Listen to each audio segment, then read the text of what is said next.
नमस्कार मित्रांनो. आज आपण शेळ्या मेंढ्यांमधील कॉक्सिडिया, बऱ्याच वेळेला त्याला रक्ती हागवण पण म्हटलं जातं. पण रक्ती हागवण हा शब्द शक्यतो कोंबड्यांच्या मध्ये वापरला जातो. पण किंवा डायरिया किंवा जुलाब हा पण शब्द एक कॉमन शब्द आहे. पण हा शब्द किंवा कॉक्सिडिया हा एक मेजर आजार आहे किंवा मोठा आजार आहे की जो आपल्या समोर आपल्याला लक्षात येत नाही, पण आपल्या शेळ्यांचं किंवा मेंढ्यांचं खूप नुकसान ह्या आजारामुळे होत असतं. तर कॉक्सिडियासिस आपण पाहूया की कॉक्सिडिया आहे काय आणि त्याच्यापासून आपल्याला किती त्रास होऊ शकतो आणि त्याचा इफेक्ट आपल्या फार्मवरती कसा होईल. आता कॉक्सिडिया कशामुळे होतो, तर ते वेगवेगळ्या प्रकारचे आयमेरियाचे स्पेसिस, एक आयमेरिया नावाचं त्यांची मूळ फॅमिली आहे आणि त्याच्या वेगवेगळ्या स्पेसिस आहेत की आयमेरिया कॅपरिना असेल, हिरसी असेल, क्रिस्टिसेनी असेल, अर्लोंगी असेल किंवा निनाको कोवेमी असेल, ओव्हिना असेल, अस्ता असेल, बेलोनी असेल. ह्या वेगवेगळ्या प्रकारच्या भारतात आढळणाऱ्या आयमेरियाच्या वेगळ्या वेगळ्या स्पेसिस आहेत आणि या सगळ्या स्पेसिसमुळे आपल्या शेळ्या मेंढ्यांना कॉक्सिडिया हा आजार होत असतो. याचं मूळ कारण जे आहे की शेळ्या मेंढ्यांच्या शेणामधून कॉक्सिडियाचे ऊसिस्ट हे लेंडीवाटे बाहेर पडतात. मग ते जमिनीवरती पडल्यानंतर त्याचं स्पोरुलेशन मध्ये कन्वर्जन होतं आणि ते स्पोरुलेटेड ते अंडी खाल्ली किंवा एक ऊसिस्ट खाल्ल्या की ते आपल्या शेळ्या मेंढ्यांना त्या एक प्रकारचं इन्फेक्शन तयार करतात आणि ही सर्वसाधारण 7 दिवसाची सायकल असते एका ऊसिसची. आता ह्याचा प्रसार कसा होतो ते आपण पाहूया. ह्या रोगाचं ट्रान्समिशन जे आहे किंवा प्रसार जो आहे तो ओरल फिकल कॉन्टॅमिनेशन म्हणजे खालचं शेणातलं खाल्ल्यामुळं किंवा शेणाचा प्रादुर्भाव, शेण आणि खाद्य एकत्र मिसळल्यामुळे होणारा हा आजार आहे की बऱ्याच वेळेला शेळ्यांची करडं फार्म मध्ये इकडे तिकडे फिरत असतात. त्याचबरोबर साफसफाई करणारी माणसं असतात, ते गव्हाणीमध्ये उतरून साफसफाई करत असतात. ते चपल्याचं व्यवस्थापन व्यवस्थित करत नाहीत. मग त्यावेळेस काय होतं की खालच्या जमिनीवरच्या लेंड्या ज्या पायाला चिकटलेल्या असतात त्या लेंड्या पुन्हा आपल्या जनावरांच्या खाद्यामध्ये जातात आणि कॉक्सिडियाचा प्रादुर्भाव आपल्याला बघायला मिळतो. नंतर ज्या ठिकाणी स्वच्छता व्यवस्थित नसते, कधी पण साफसफाई व्यवस्थित नसेल तरी हा आजार आपल्याला जास्त प्रमाणात बळावलेला दिसतो. नंतर ज्या फार्ममध्ये मॅनेजमेंट चांगली नाही, म्हणजे खाद्याची मॅनेजमेंट नसेल, स्वच्छतेची मॅनेजमेंट नसेल, खाद्य कसं साठवून ठेवले त्याची मॅनेजमेंट नसेल, त्या ठिकाणी ह्याचा प्रादुर्भाव आपल्याला जास्त बघायला मिळतो. नंतर खाद्य टाकायच्या पद्धती ज्या आहेत त्या खाद्य टाकायच्या पद्धती ह्या जर चुकीच्या असतील तर त्याच्यामुळे पण आपल्याला बऱ्याच वेळेला या रोगाला बळी पडावं लागतं. खाद्य टाकण्याच्या पद्धती म्हणजे काय की बरेच लोक काय की मका असेल किंवा घास असेल किंवा जे काही खाद्य असेल ते जमिनीवरती ठेवतात किंवा छोटी गमेली असतात, त्या छोट्या गमेल्यामध्ये हे खाद्य टाकलं जातं. मग ते खाद्य ते बाकीचे जनावर असतात किंवा बाकीचे शेळ्या मेंढी असतात ते तुडवतात, पायाने तुडवलं जातं आणि ते एकदा तुडवलं की खालचे जे त्यांच्यावर लेंडीवाटे पडलेले जे उसिस्ट असतात ते उसिस्ट पुन्हा त्या खाद्यामध्ये मिसळतात आणि ते उसिस्ट जनावरांच्या पोटामध्ये जाऊन ही लाईफ सायकल पुन्हा कंटिन्युअसली चालू राहते. त्याच्यानंतर एकाच फार्म मध्ये वेगवेगळ्या वयाची जर पिल्लं, त्याच्यानंतर वाढ असणारी जी काही मोठी मोठी बोकडं असतील किंवा पाठी असतील किंवा गाभण जनावर असतील, हे जर सगळे एकत्रच ठेवले, एकाच पेन मध्ये ठेवले किंवा एकाच कंपार्टमेंट मध्ये जर ठेवले तर निश्चितच ह्या रोगाचा प्रादुर्भाव आपल्याला त्या ठिकाणी जास्त आहे असं आपल्याला पाहायला मिळतं. आता हा रोग एकदा म्हणजे कसा तयार होते आपण पाहूया. लेंडीवाटे उसिस्ट बाहेर पडतात, त्याचं कन्व्हर्जन स्पोरोगोनी मध्ये होतं. स्पोरुलेटेड उसिस्ट ह्या जमिनीवरती पडतात आणि त्या जनावरांकडून चाटल्या जातात किंवा खाद्यामध्ये मिसळून ते पुन्हा जनावरांच्या शरीरामध्ये जातात. तर अशा प्रकारे ही सिंपल लाईफ सायकल आहे. त्याच्यानंतर जर तुम्ही या ठिकाणी पाहिलं तर हा जो ग्लोब दिसतो तो शरीराच्या बाहेर आहे. म्हणजे हे इथपर्यंत काय होतं की शेणावाटे उसिस्ट बाहेर पडल्या जातात. त्या उसिस्ट काय होतं की त्याचं स्पोरुलेशन अनस्पोरुलेटेड असतात. नंतर त्यांचं स्पोरुलेशन, त्याला हवा पाणी आणि एक पोषक वातावरण मिळालं की त्या उसिस्ट स्पोरुलेट होतात आणि त्याच स्पोरुलेटेड झालेल्या उसिस्ट ज्यावेळेस जनावरांच्या पोटात जातात त्यावेळेस ते पुन्हा फुटतात. त्यातून हे छोटे छोटे स्पोरोझॉइड्स बाहेर पडतात. ते स्पोरोझॉइड्स काय करतात की ते आतड्यामधल्या ज्या सेल्स असतात, इंटेस्टाइनच्या ज्या एपिथेलियल सेल्स असतात त्याच्यावरती जाऊन बसतात, त्याच्यामध्ये आतमध्ये जातात, त्या सेल्सला मारतात आणि त्यांचं तिथं पुन्हा मल्टिप्लिकेशन होतं, नंबर त्यांचे वाढतात. पुन्हा ते त्या ठिकाणी सायझॉन तयार होतात. सायझॉन तयार झाले की मेरोझाईट म्हणून एका प्रकारच्या त्यांची पुढची प्रजनी किंवा पुढचं प्रजनन तयार होतं आणि त्यातून काही मेरोझाइट्स पासून मेल आणि फिमेल गॅमेट्स तयार होतात. तर काही मेरोझाइट्स पासून नवीन ज्या काही इन्फेक्टेड न झालेल्या किंवा नॉर्मल ज्या आतड्याच्या ज्या काही इपिथेलियल सेल्स आहेत किंवा पेशी आहेत त्यांना ते जाऊन पुन्हा ते इन्फेक्ट करतात आणि लाईफ सायकल ही कंटिन्युअसली चालू राहते. तर अशा प्रकारची 7 दिवसाची लाईफ सायकल साधारणतः आयमेरियाची शेळ्या मेंढ्यांच्या पोटामध्ये आपल्याला बघायला मिळते. आणि एकदा का ते मेल आणि फिमेल गॅमेट झालं की ओसिस तयार होतात आणि ओसिस तयार झाल्या की पुन्हा त्या वातावरणामध्ये लेंडी वाटे पडतात आणि ही सायकल पुन्हा कंटिन्युअसली सुरू होते. अशाच प्रकारे सेम लाईफ सायकल तुम्ही या ठिकाणी पण पाहू शकता. त्याच्यानंतर हा रोग झाल्यानंतर लक्षणं काय दिसतात, तर 2 प्रकारे मुळात ही लक्षणं आपल्याला बघायला मिळू शकतात, की एक तीव्र प्रकारची आणि एक लांब किंवा क्रोनिक प्रकारचा कॉक्सिडिया आपल्याला बघायला मिळतो. शक्यतो जी लहान पिल्लं आहेत 2-3 महिन्याची आहेत त्यांच्यामध्ये आपल्याला अॅक्यूट टाइप ऑफ इन्फेक्शन किंवा एकदम जास्त प्रमाणात झालेलं इन्फेक्शन आणि नंबर ऑफ ओसीस त्यांनी जर जास्त खाल्ले असतील तर आपल्याला अॅक्यूट इन्फेक्शन कॉक्सिडियाचं आपल्याला त्यांच्यामध्ये बघायला मिळतं. त्याच्यानंतर क्रोनिक आणि सबक्लिनिकल कॉक्सिडिया जो असतो म्हणजे अगदी कमी प्रमाणात त्याची ओसीसची संख्या कमी प्रमाणात त्यांच्या पोटात जाते, पण ही जास्त वेळ त्या किंवा नेहमीच म्हणजे आज थोड्याशा ओसीस खाल्ल्या, उद्या थोड्या खाल्ल्या, परवा थोड्या खाल्ल्या, असं कंटिन्युअसली हे जनावरांच्या मध्ये जर रिकरंट जर इन्फेक्शन त्यांच्या पोटामध्ये जात राहिलं तर तिथं अॅक्यूट कंडिशन होत नाहीत, ही कंटिन्युअसली क्रोनिक कंडिशन राहते आणि हळूहळू त्या जनावरांच्या पोटातील जी लहान आतडी असतात त्यांची पचन करण्याची क्षमता असते ती पूर्णपणे नाहीशी होते आणि ती एकदा नाहीशी झाली की त्या जनावरांच्या मध्ये माल ऍब्सॉर्प्शन सिंड्रोम, तुम्ही जे काय खायला घालता तर ते जे काय खायला घालतो आपण ते त्यांना पचत नाही. याचं मूळ कारण जे आहे की ते आतड्यामध्ये ह्या उसिस्ट तयार होतात आणि आतड्याची जी ऍब्सॉर्प्शन करायची कॅपॅसिटी असते ती पूर्णपणे नाहीशी केली जाते. त्याच्यामुळे जनावरं खराब व्हायला सुरुवात होतात. आता आपण एक एक पाहूया की जर आपल्या पिल्लांना कॉक्सिडिया झाला सहज प्रकारचा किंवा अॅक्यूट प्रकारचा जर कॉक्सिडिया झाला तर त्यांच्यामध्ये आपल्याला जुलाब दिसतात. त्या जुलाबामध्ये कधी कधी आपल्याला रक्त आणि थोडा शेम आल्यासारखं दिसतो. त्याच्यानंतर त्याला खूप घाण वास येत असतो. त्याच्यामध्ये जर चुकून कधी पाणी मिसळलं तर तो वास लवकर पण आपल्या फार्म मधून जात नाही. त्याच्यानंतर बऱ्याच वेळेला ह्या आजारामुळे आपल्या पिल्लांच्या पोटामध्ये दुखायला सुरुवात होते आणि जर याला आपण वेळीतच ट्रीटमेंट केली नाही, वेळेत जे काही पाहिजे ते औषध दिलं नाही तर आपली पिल्ले दगावण्याची शक्यता असते. त्यामुळं हा रोग थोडासा डेंजरस आहे. आपलं दुर्लक्ष झालं तर कदाचित आपलं जे काही पशुधन आहे ते कदाचित मरण्याची शक्यता असते. त्याच्यानंतर सबअॅक्यूट किंवा खूप जुनाट आजार आपण म्हणूया त्याला, जुनाट कॉक्सिडियाचा जर आजार झाला असेल तर त्या पिल्लांना किंवा त्या शेळ्या मेंढ्यांना पाण्यासारखी पातळ संडास होते किंवा लेंड्या तयार होत नाहीत, लेंड्या अजिबात तयार होत नाहीत, थोडं चिकट संडास होते, त्याला घाण वास येत असतो, दुर्गंधी झालेली असते आणि जनावरांची तब्येत जी असते, शेळ्या मेंढ्यांची तब्येत असते ती खालावलेली असते. त्यांना पूर्ण असे हाडकं बाहेरून दिसतात किंवा त्यांची स्किन एकदम हाडांना चिकटल्यासारखी आपल्याला बघायला मिळते. नंतर याच्यामुळे काय होतं की ज्यावेळेस आतड्याचा भाग जो असतो तो पूर्णपणे नाहीसा किंवा निकामी झाला असेल तर त्या जनावरांना रक्त कमी किंवा अॅनिमिया म्हणतो आपण त्याला, पंडू रोग आपण म्हणू शकतो. तर तो अॅनिमिया ह्या जनावरांना होतो. तो एकदा का अॅनिमिया झाला की त्यांना बाकीचे कॉम्प्लिकेशन आपोआप निर्माण होतात शरीरामध्ये, जसं की त्यांना श्वास घेताना त्रास होतो, तोंडामध्ये लाळ जमा होते, तोंडातून धोतवा लागतो किंवा तोंडाच्या कडेला फेस आल्यासारखं आपल्याला दिसतं, थोडंसं चाललं तरी त्यांना दम लागतो, एका जागेवर बसतात आणि जर नर असतील तर ते माद्यांना कन्सिव्ह करू शकत नाहीत किंवा ते जे काही नॅचरल सर्व्हिस आहे ती नॅचरल सर्व्हिस ते नर त्या शेळ्यांना देऊ शकत नाहीत. त्याच्यानंतर हळूहळू बॉडी स्कोर कमी होत राहतो, हाडं दिसायला सुरुवात होते. नंतर त्यांची स्किन आहे ती एकदम रफ दिसते, त्याच्या अंगावरती कुठल्याच प्रकारची चकाकी नसते.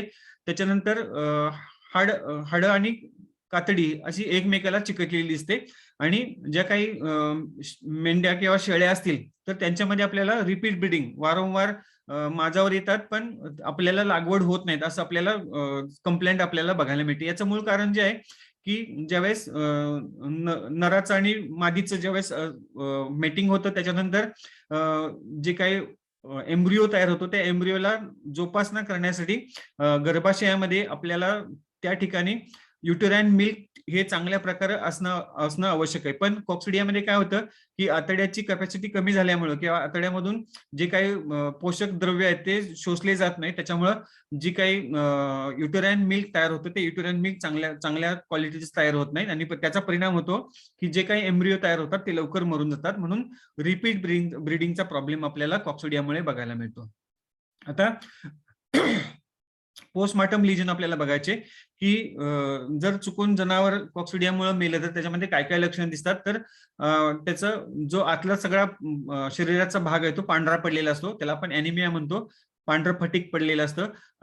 काही अॅक्यूट कंडिशन मध्ये आपल्याला स्मॉल इंटेस्टाईन मध्ये किंवा लहान आतड्यामध्ये रक्ताच्या गुठळ्या दिसतात, रक्त साठलेलं दिसतं किंवा रक्तस्राव झालेला आपल्याला बघायला मिळतो. फुफ्फुसामध्ये पाणी साठलेलं असतं. नंतर जर आतड्याचा आपण आतला भाग जर पाहिला तर त्याच्यामध्ये असे छोट्या छोट्या गाठी तयार झालेल्या असतात आणि जे काही पोटाचा भाग आहे किंवा छातीचा भाग आहे याच्यामध्ये आपल्याला पाणी साठलेलं बघायला मिळतं. नंतर ज्या लिंप ग्रंथी आहेत पोटामधल्या आणि कातडीच्या खालच्या असलेल्या लिंपच्या ज्या व्हेसल्स आहेत त्या थोड्याशा मोठ्या झालेल्या आपल्याला बघायला मिळतात.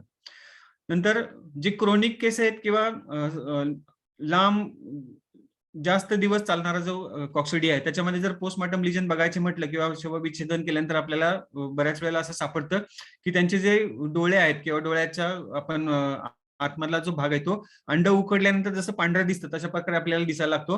नंतर आतमधले जे मसल्स असतील किंवा मांसपेशी असतील त्या एकदम त्याचं लस्टर निघून गेलेलं असतं आणि त्या थोड्याशा पांढऱ्या पडलेल्या आपल्याला बघायला मिळतात.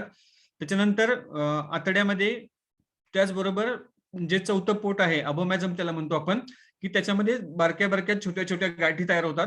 त्याच्यानंतर जे आतमधले पोटामधले लिम्फ नोड्स आहेत किंवा लिम्फ ग्रंथी आहेत ते मोठे झालेले दिसतात.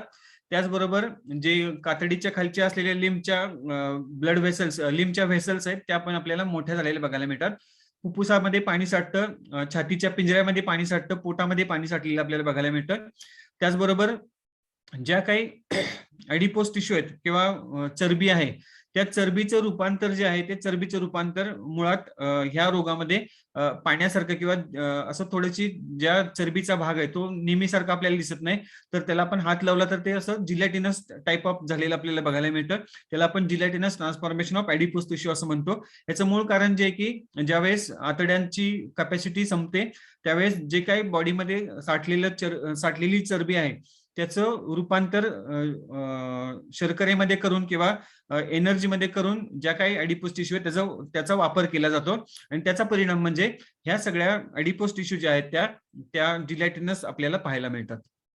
आता आपण ते पोस्टमॉर्टम लिजन पाहूया की जर डोळ्याचा भाग बघितला तर ते अंड उकडल्यासारखं पांढरा भाग आपल्याला बघायला मिळतो. एकदम पांढरट पडलेले डोळे आपल्याला पाहायला मिळतात. त्याच्यानंतर हा पण तशाच प्रकारचा ह्या करडाचा डोळा तुम्ही पाहू शकाल की आतमध्ये जिलॅटिनस किंवा एकदम व्हाईट कलरचं म्युकस मेम्ब्रेन्स आपल्याला बघायला मिळतं. त्याच्यानंतर ह्या लिम्फच्या व्हेसल्स आहेत किंवा वाहिन्या आहेत लिम्फ वाहिन्या, तर ह्या लिम्फ वाहिन्या पण मोठ्या होतात. याचं मूळ कारण आहे की कॉक्सिडियामध्ये पोटामध्ये पाणी साठतं, छातीच्या पिंजऱ्यामध्ये पाणी साठतं, ते साठलेलं पाणी बाहेर काढण्यासाठी हा त्यांचा प्रयत्न असतो. त्यामुळे ह्या लिम्फॅटिक्स आहेत त्या सगळ्या मोठ्या झालेल्या आपल्याला पाहायला मिळतात.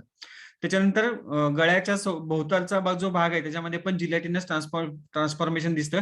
जसं मगाशी सांगितलं की जे पोटामधील किंवा ज्या ज्या ठिकाणी चरबी आहे ते चरबीचं रूपांतर पाण्यासारख्या पदार्थामध्ये झालेलं आपल्याला बघायला मिळतं. त्यालाच आपण जिलॅटिनस ट्रान्सफॉर्मेशन असं म्हणतो. हे हृदयाच्या कडेला असलेलं ॲडिपोस टिश्यू आहेत किंवा चरबी आहे त्याचं पण कन्व्हर्जन जे आहे ते एक वेगळ्या प्रकारच्या म्हणजे जिलॅटिनस मध्ये होतं. त्याचबरोबर छातीच्या पिंजऱ्यामध्ये आपल्याला पाणी साठलेलं बघायला मिळतं. या ठिकाणी पण जे आतले ऑर्गन आहेत ते पांढरे पडलेले असतात. पोटाच्या छातीच्या पिंजऱ्यामध्ये आपल्याला पाणी साठलेलं बघायला मिळतं आणि हृदयाच्या कडेला जे काही ॲडिपोस टिश्यू आहेत त्याचं कन्व्हर्जन जिलॅटिनस मध्ये झालेलं आपल्याला पाहायला मिळतं. हे पण तशाच प्रकारे आहे. नंतर पोटामधला जो भाग आहे चौथं पोट जे आहे त्या चौथ्या पोटामध्ये छोटे छोटे असे पांढऱ्या रंगाचे छोटे छोटे असे गाठी तयार झालेले असतात. जर आपल्याला अशा प्रकारच्या गाठी जर बघायला मिळाल्या तर आपल्या शेळ्या मेंढ्यांमध्ये निश्चितच कॉक्सिडियाचा आजार झालाय आपण असं कन्फर्म करू शकतो. त्याच्यानंतर जे आपण मगाशी बघितलं की आतड्यामध्ये छोट्या छोट्या गाठी तयार होतात. या गाठीमुळे काय होतं की जे आपण त्या जनावरांना खाऊ घालतो त्याचं शोषण किंवा त्याचं ऍब्सॉर्प्शन हे होत नाही. ते ऍब्सॉर्प्शन नाही झालं की मग कॅल्शियम मिळत नाही, फॉस्फरस मिळत नाही, आयर्न मिळत नाही, प्रोटीन मिळत नाही आणि मग हे सगळ्या गोष्टी नाही मिळाल्या की आपोआपच त्या आपल्या जनावरांची शक्ती जी आहे किंवा आपली जनावरे जे हळूहळू खंगायला लागतात, त्यांची ताकद कमी होते, त्यांचं जो स्किन कोट आहे हे सगळं खराब व्हायला दिसतं. याचं मूळ कारण जे आहे ते आतड्यामध्ये अशा प्रकारच्या गाठी निर्माण होतात. त्या गाठी एकदा निर्माण झाल्या की आपोआपच जनावरांची पचनशक्ती बिघडून जाते. पचनशक्ती बिघडली की त्यांचं शोषण थांबलं जातं आणि त्याच्यामुळे त्याचा परिणाम जो येतो त्यांच्या वजनावरती होतो, त्यांच्या प्रकृतीवरती होतो, त्यांच्या प्रोडक्शनवरती होतो, त्यांच्या रिप्रोडक्शनवरती होतो. तर अशा प्रकारे गाठी आतड्यामध्ये तयार होतात. हे पुन्हा तेच आहे, अबोमॅझम किंवा पोट आहे, पोटाच्या फोल्ड्स वरती हे छोट्या छोट्या प्रकारचे असे पांढरे ठिपके किंवा पांढऱ्या गाठी तयार झालेले असतात. हे आतड्यामधले तुम्ही कॉक्सिडिया पाहू शकता की ह्या सगळ्या छोट्या छोट्या गाठी आहेत. ह्या पूर्ण आतड्याभर आपल्याला इथे बघायला मिळतात. हे छोटं आतडं, इकडे मोठे आतडं. या मोठ्या आतड्यामध्ये बऱ्याच वेळेला आपल्याला अॅक्यूट कंडिशन असेल तर तिथं रक्तस्राव आपल्याला झालेला बघायला मिळतो. जर मायक्रोस्कोप खाली जर आपण पाहायचं म्हटलं तर अशा प्रकारे कॉक्सिडियल ऊसिस्ट आपल्याला बघायला मिळतात. त्यांना एक अपोर्क्युलम असतो, एक टोपी घातल्यासारखं आपल्याला दिसतं. तर अशा प्रकारचे कॉक्सिडियल ऊसिस्ट जे आहेत ते आपल्याला इंटेस्टिनल स्क्रेपिंग आणि अबोमॅझल स्क्रेपिंग त्याचबरोबर फिकल सॅम्पल एक्झामिनेशन मध्ये आपल्याला पाहायला मिळतात. ही पण अशी ऑपोर्क्युलेटेड टाइप ऑफ ऊसिस्ट आहे की जी आपल्याला फिकल सॅम्पल किंवा स्क्रेपिंग मध्ये पाहायला मिळते. तर हे झाले पोस्टमॉर्टम लिजन्स. आता डायग्नोसिस कसं करायचं, हा रोग झालाय की नाही हे आपण कसं पाहायचं, तर क्लिनिकल सायन्स जे आपल्याला वरून दिसणारे क्लिनिकल सायन्स सांगितले की जसं म्युकस मेम्ब्रेन्स फेल झाले, त्यांना जुलाब लागले, त्यांची तब्येत हळूहळू खालावली. मग हे करत असताना सायमल्टेनियसली आपण त्या शेळ्यांचं जर शेण चेक केलं किंवा लेंड्या चेक केल्या तर आपल्याला लक्षात येतं की त्या लेंड्यांमध्ये खूप जास्त प्रमाणात कॉक्सिडियाचे ऊसिस्ट आहेत. त्याचबरोबर चुकून जर एखादी शेळी मेली तर त्याचं पोस्टमॉर्टम करायचं आणि पोस्टमॉर्टम करून हे आपण कन्फर्म करायचं की बाबा हा कॉक्सिडिया आहे. त्याचबरोबर जे पोस्टमॉर्टम करतो त्यावेळेस जे आतड्याला झालेले छोट्या छोट्या गाठी आहेत त्या गाठीतलं आपण स्क्रेपिंग घ्यायचं आणि ते मायक्रोस्कोप खाली ऑब्झर्व करायचं. असं केल्यानंतर आपल्याला टिपिकली जे आयमेरियाचे ऊसिस्ट आहेत ते आपल्याला पाहायला मिळतात. आता ट्रीटमेंटचा आस्पेक्ट जो आहे तो एम्प्रोलियम हे आपण देऊ शकतो 7 मिलीग्राम पर केजी बॉडी वेट 7 दिवस नॉनस्टॉप. त्याच्यानंतर सल्फाक्युनॉक्झिलिन पाण्यातून देऊ शकतो 0.015% 3 ते 5 दिवस. नंतर डायक्लॅझुरिल हे 1 ppm सोल्युशन आपण सिंगल डोस देऊ शकतो 6 ते 8व्या महिन्यात. असं काही नाही, तुम्ही आपल्या कन्व्हिनियंट नुसार ज्यावेळेस तुम्हाला वाटतं की बाबा आपल्याला कॉक्सिडियाची ट्रीटमेंट करायची त्यावेळेस आपण तुम्ही देऊ शकता. त्याच्यानंतर टोलट्रॅझुरिल हे 20 मिलीग्राम पर केजी बॉडी वेट, हा पण सिंगल डोस एकदाच आपल्याला डोस द्यायचा आहे. नंतर मोनेन्सिने तुम्ही ट्रीटमेंट म्हणून पण वापरू शकता आणि प्रिव्हेंटिव्ह डोस म्हणून आपण 15 gram per ton of the feed आपण हे देऊ शकतो. त्याच्यानंतर कंट्रोल मेजर्स आहेत की कंट्रोल मेजर्स मध्ये प्रिव्हेंटिव्ह ट्रीटमेंट असेल, सॅनिटेशन, क्लिनिंग, त्याच्यानंतर खाली चुन्याची फक्की मारू शकतो. जर तुम्हाला पॉसिबल असेल तर फ्लेम गनचा वापर करायचा जेणेकरून जमिनीवरती पडलेले जे काय उसिस्ट असतील त्या सगळ्या मरून जातील. ड्राय आणि वेट क्लिनिंग असेल, वॉशिंग असेल, पहिलं आपला गोठा आहे किंवा गोठ्याची जमीन जी आपली चांगली खरडून काढायची, खराट्याने खरडून काढायची. नंतर जे काय साठलेले केक्स किंवा कडक झालेला जो शेणाचा पार्ट आहे किंवा लेंड्यांचा पार्ट आहे तो स्क्रबरने घासून काढायचा, खोऱ्याने किंवा खुरप्याने घासून काढायचा. त्याच्यानंतर कॉस्टिक सोडा वापरून आपण आपली जमीन स्वच्छपणे धुवून घ्यायची. त्याच्यानंतर महत्वाचा आणि अगदी इम्पॉर्टंट भाग जो तो आपल्याला जनावरांच्या पोटामध्ये जाणारे कॉक्सिडियल ऊसिस्ट थांबवायचे. यासाठी आपल्या फार्मवरती काय आपल्याला करेक्शन्स करता येतात की ते आपण पाहिले पाहिजेत. तर पहिलं महत्वाचं आहे की जमिनीवरती खाद्य नाही टाकायचं. जे काही खाद्य टाकतो ते खाद्य अजिबात तुडवलं नाही पाहिजे. म्हणजे तुम्ही खाद्य कापताना पण तुडवलं नाही पाहिजे आणि फार्म मध्ये आणल्यानंतर सुद्धा ते पायाने तुडवलं नाही पाहिजे. नंतर जी काही लहान पिल्लं इकडे इकडे उड्या मारत असतात त्या उड्या मारणाऱ्या पिल्लांच्या वरती पण आपण कंट्रोल ठेवला पाहिजे. ती पिल्लं जमिनीवरून पुन्हा खाद्याच्या भांड्यात उतरतात. खाद्याच्या भांड्यातच बऱ्याच वेळेला ते बसलेले असतात. त्याच ठिकाणी ते लेंड्या टाकत असतात किंवा संडास करत असतात. मग त्याच ठिकाणी परत आपण खायला नेऊन टाकतो आणि त्याचं ही सायकल जी आहे कॉक्सिडियाची ती आपल्या फार्ममध्ये कधीच थांबत नाही, ही कंटिन्युअसली चालूच राहते. म्हणून काय की वेगवेगळ्या ग्रुपचे किंवा वेगवेगळ्या वयाचे जे काही पिल्लं असतील किंवा शेळ्या असतील, मेंढ्या असतील, नर असतील, यांना आपण व्यवस्थित सेपरेट ठेवलं पाहिजे. सगळे एकत्र केले नाही पाहिजेत. जमिनीची स्वच्छता आपण चांगली केली पाहिजे. कॉस्टिक सोड्याने धुवून काढलं पाहिजे. जर तुम्हाला पॉसिबल असेल तर फ्लेम गनचा वापर करायचा, जेणेकरून जमिनीवरती चिकटून बसलेले जे काही ऊसिस्ट असतील ते सगळे मरून जातील. फक्त ऊसिस्टच मरणार नाहीत, पण त्यासोबत आपल्याला बाकीचे पण जे काही जंतू असतील, बॅक्टेरिया असतील, ते पण याच्यामध्ये मारले जाऊ शकतात. म्हणून फ्लेम गन एक बेस्ट सोर्स आहे की ज्याच्याने आपण बऱ्याच प्रकारचे इन्फेक्शन आपण कंट्रोल करू शकतो.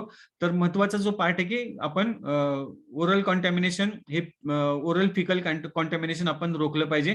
ते रोखलं तरच आपण आपल्या फार्म मध्ये कॉक्सिडिया हा जास्त प्रमाणात रोखू शकतो. आणि जो काही इकॉनॉमिक लॉस होतो, जे जे वजन आपल्याला 6 महिन्यात येणार आहे, ते कॉक्सिडिया असेल तर तुम्ही वर्षभर जरी ठेवलं तरी त्या जनावराचं तेवढं वजन येणार नाही. तर त्यासाठी इकॉनॉमिक लॉस खूप होतो. जी जनावरं माझ्यावर यायला पाहिजेत वेळेवरती, ती माझ्यावर येत नाहीत.